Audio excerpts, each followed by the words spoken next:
coming from the grain tank of a combine. And before you hit the field this season, I want to talk over a few items that I want you to check to help increase yield accuracy. So a couple things we want to look at first is if we take this incline auger and drop it down, we'll be able to look inside and take a look at the yield impact plate.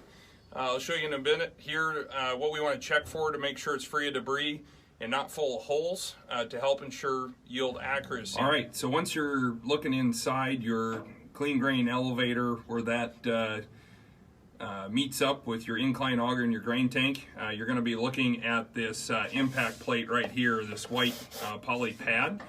And some common wear spots in there is where the holes are for the rivets that hold this in place. So you can see them right here. So we want to make sure that we don't have any holes through this plate. It's nice and smooth.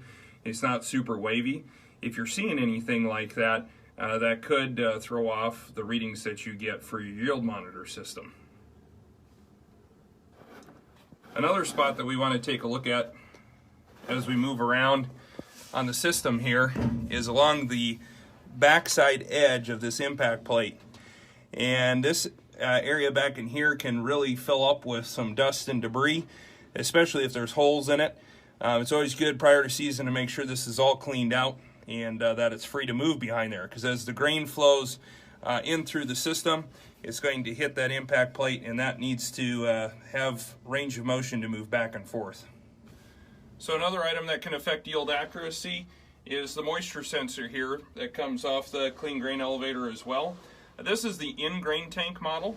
So just want to talk over a few items here, such as the motor. I notice on this one here it's the smaller motor, which was one of the original versions of this that John Deere come out with. They now put a larger motor on this unit. So if you see a smaller one down here, you want to talk to the dealership about maybe putting a larger one on.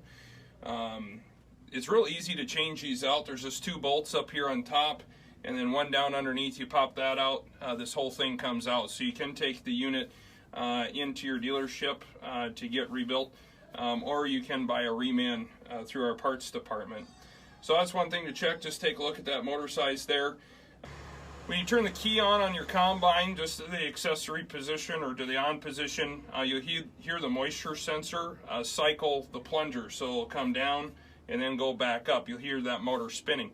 If you don't hear that when you do that, then there's probably something wrong with the unit, either potentially with the motor or the guts that sit underneath this access panel right here, such as a motherboard or a relay.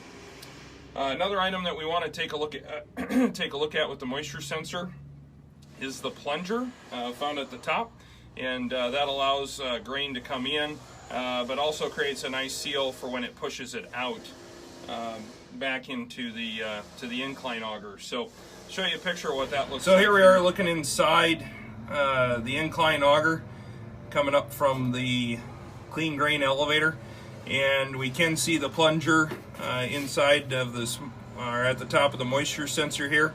This is a replaceable part as well. We just want to make sure that we have a nice clean seal all the way through.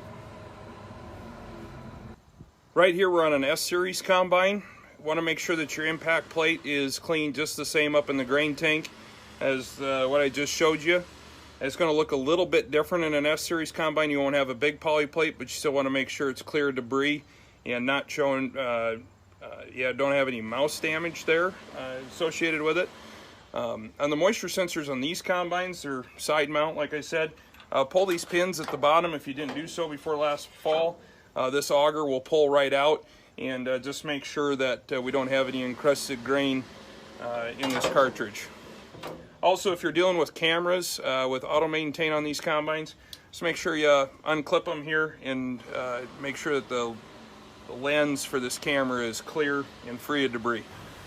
On OT or 10 series side mount moisture sensors, you'll want to take a look at the wires coming into the back side here. If you reach around on the other side, you can take the plugs off, spray a little electrical contact cleaner in there and make sure they're making good connection. And then this plate right here just pops off with a few tabs all the way around.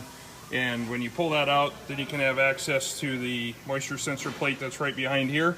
That whole piece will come out so that you make sure it's free of debris and check the paddles down here on the motor.